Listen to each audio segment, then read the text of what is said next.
Primera epístola del apóstol San Pablo a los Corintios. Capítulo 1. Pablo, llamado a ser apóstol de Jesucristo por la voluntad de Dios, y el hermano Sóstenes, a la iglesia de Dios que está en Corinto, a los santificados en Cristo Jesús, llamados a ser santos con todos los que en cualquier lugar invocan el nombre de nuestro Señor Jesucristo, Señor de ellos y nuestro, gracia y paz a vosotros, de Dios nuestro Padre y del Señor Jesucristo. Gracias doy a mi Dios siempre por vosotros, por la gracia de Dios que os fue dada en Cristo Jesús, porque en todas las cosas fuisteis enriquecidos en Él, en toda palabra y en toda ciencia, así como el testimonio acerca de Cristo ha sido confirmado en vosotros, de tal manera que nada os falta en ningún don, esperando la manifestación de nuestro Señor Jesucristo, el cual también os confirmará hasta el fin, para que seáis irreprensibles en el día de nuestro Señor Jesucristo. Fiel es Dios, por el cual fuisteis llamados a la comunión con su Hijo Jesucristo nuestro Señor. Os ruego, pues, hermanos, por el nombre de nuestro Señor Jesucristo, que habléis todos una misma cosa, y que no haya entre vosotros divisiones, sino que estéis perfectamente unidos en una misma mente y en un mismo parecer. Porque he sido informado acerca de vosotros, hermanos míos, por los de Cloé, que hay entre vosotros contiendas. Quiero decir que cada uno de vosotros dice, yo soy de Pablo, y yo de Apolos, y yo de Cefas, y yo de Cristo. ¿Acaso está dividido Cristo? ¿Fue crucificado Pablo por vosotros? ¿O fuisteis bautizados en el nombre de Pablo? Doy gracias a Dios de que a ninguno de vosotros he bautizado, sino a Crispo y a Gayo, para que ninguno diga que fuisteis bautizados en mi nombre. También bauticé a la familia de Estéfanas. De los demás, no sé si he bautizado a algún otro. Pues no me envió Cristo a bautizar, sino a predicar el Evangelio, no con sabiduría de palabras, para que no se haga vana la cruz de Cristo. Porque la palabra de la cruz es locura a los que se pierden, pero a los que se salvan, esto es a nosotros, es poder de Dios. Pues está escrito, destruiré la sabiduría de los sabios, y desecharé el entendimiento de los entendidos. ¿Dónde está el sabio? ¿Dónde está el escriba? ¿Dónde está el disputador de este siglo? ¿No ha enloquecido Dios la sabiduría del mundo?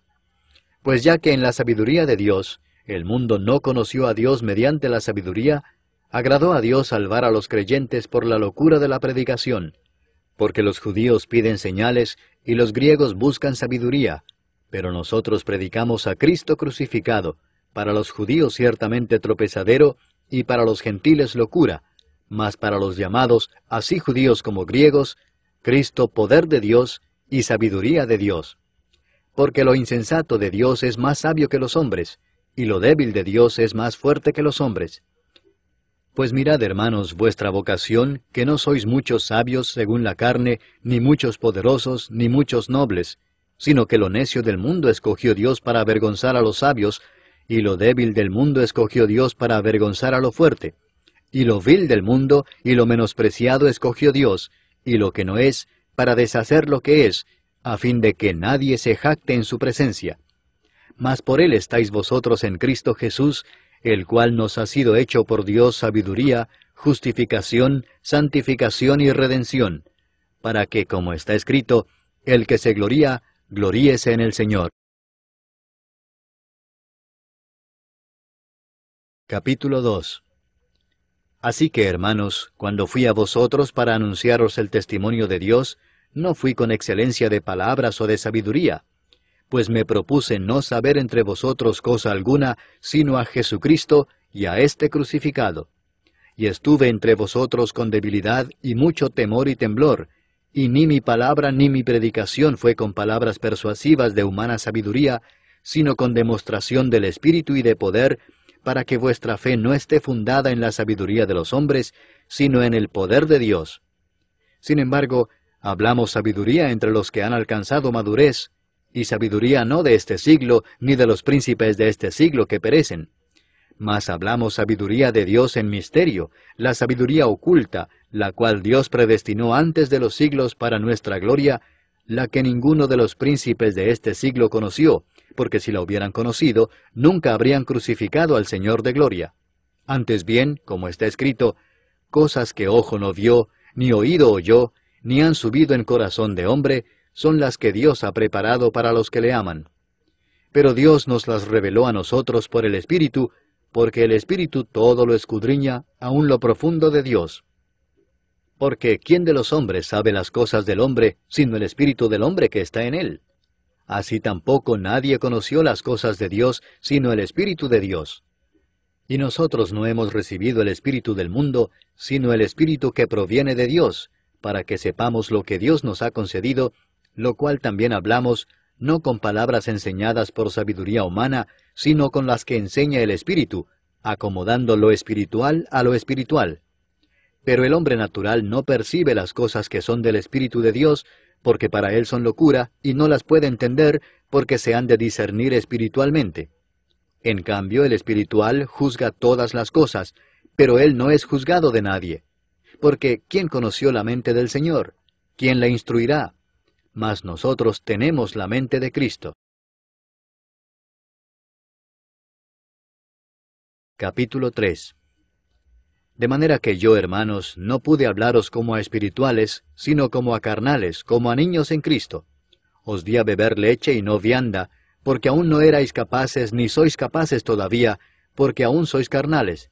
Pues habiendo entre vosotros celos, contiendas y disensiones, ¿no sois carnales y andáis como hombres?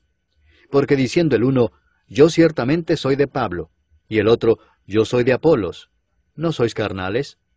¿Qué pues es Pablo? ¿Y qué es Apolos? Servidores por medio de los cuales habéis creído, y eso según lo que a cada uno concedió el Señor. Yo planté, Apolos regó, pero el crecimiento lo ha dado Dios. Así que ni el que planta es algo, ni el que riega, sino Dios que da el crecimiento. Y el que planta y el que riega son una misma cosa, aunque cada uno recibirá su recompensa conforme a su labor. Porque nosotros somos colaboradores de Dios, y vosotros sois labranza de Dios, edificio de Dios. Conforme a la gracia de Dios que me ha sido dada, yo como perito arquitecto puse el fundamento, y otro edifica encima, pero cada uno mire cómo sobreedifica, porque nadie puede poner otro fundamento que el que está puesto, el cual es Jesucristo. Y si sobre este fundamento alguno edificare oro, plata, piedras preciosas, madera, heno o hojarasca, la obra de cada uno se hará manifiesta, porque el día la declarará, pues por el fuego será revelada, y la obra de cada uno cual sea, el fuego la probará. Si permaneciere la obra de alguno que sobreedificó, recibirá recompensa. Si la obra de alguno se quemare, él sufrirá pérdida, si bien él mismo será salvo, aunque así como por fuego. ¿No sabéis que sois templo de Dios, y que el Espíritu de Dios mora en vosotros? Si alguno destruyere el templo de Dios, Dios le destruirá a él, porque el templo de Dios, el cual sois vosotros, santo es. Nadie se engaña a sí mismo. Si alguno entre vosotros se cree sabio en este siglo, hágase ignorante para que llegue a ser sabio. Porque la sabiduría de este mundo es insensatez para con Dios, pues escrito está, Él prende a los sabios en la astucia de ellos. Y otra vez, el Señor conoce los pensamientos de los sabios que son vanos. Así que ninguno se gloríe en los hombres, porque todo es vuestro, sea Pablo, sea Apolos, sea Cefas, sea el mundo, sea la vida, sea la muerte, sea lo presente, sea lo porvenir, todo es vuestro, y vosotros de Cristo, y Cristo de Dios.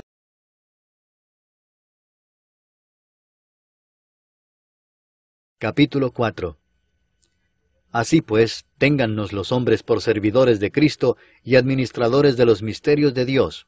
Ahora bien, se requiere de los administradores que cada uno sea hallado fiel. Yo en muy poco tengo el ser juzgado por vosotros o por tribunal humano, y ni aun yo me juzgo a mí mismo, porque aunque de nada tengo mala conciencia, no por eso soy justificado, pero el que me juzga es el Señor. Así que no juzguéis nada antes de tiempo, antes que venga el Señor, el cual aclarará también lo oculto de las tinieblas y manifestará las intenciones de los corazones, y entonces cada uno recibirá su alabanza de Dios. Pero esto, hermanos, lo he presentado como ejemplo en mí y en Apolos por amor de vosotros, para que en nosotros aprendáis a no pensar más de lo que está escrito, no sea que por causa de uno os envanezcáis unos contra otros. Porque, ¿quién te distingue? ¿O qué tienes que no hayas recibido? Y si lo recibiste, ¿por qué te glorías como si no lo hubieras recibido? Ya estáis saciados, ya estáis ricos, sin nosotros reináis. Y ojalá reinaseis, para que nosotros reinásemos también juntamente con vosotros.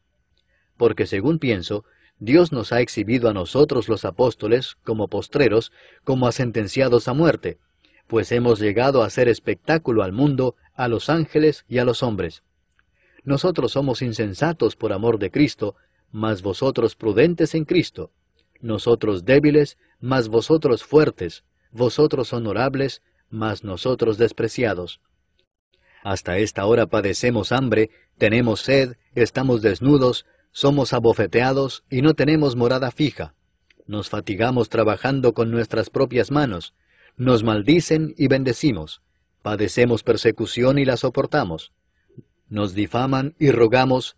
Hemos venido a ser hasta ahora como la escoria del mundo, el desecho de todos. No escribo esto para avergonzaros, sino para amonestaros como a hijos míos amados. Porque aunque tengáis 10,000 ayos en Cristo, no tendréis muchos padres, pues en Cristo Jesús yo os engendré por medio del Evangelio.